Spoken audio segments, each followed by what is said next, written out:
এই যে আমাদের সবজি ক্ষেত।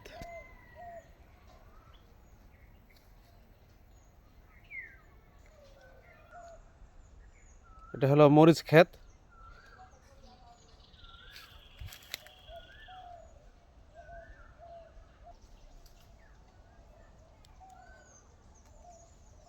এটা হলো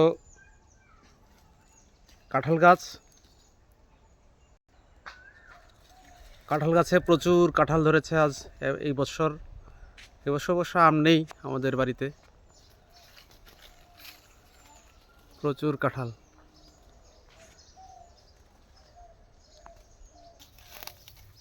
ধনিয়া গাছগুলো আগাছায় ভরে গেছে, একজন কর্মী তা পরিষ্কার করছেন।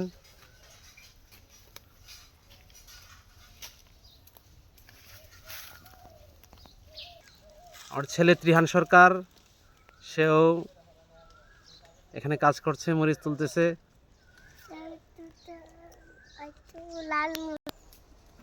আমাদের পেঁপে গাছে পেঁপে ধরেছে, পাকা পেঁপে।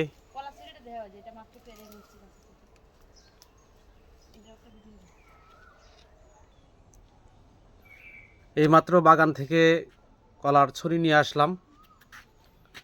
কলাগুলো অনেকটা পেয়ে গিয়েছে, সবজি কলা। এবং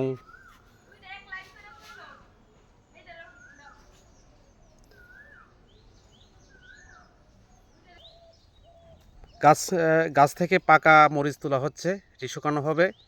শুকানোর পর দীর্ঘদিনের জন্য এটি সংরক্ষণ করে তারপর আস্তে আস্তে এগুলো রান্নার কাজে ব্যবহৃত হবে।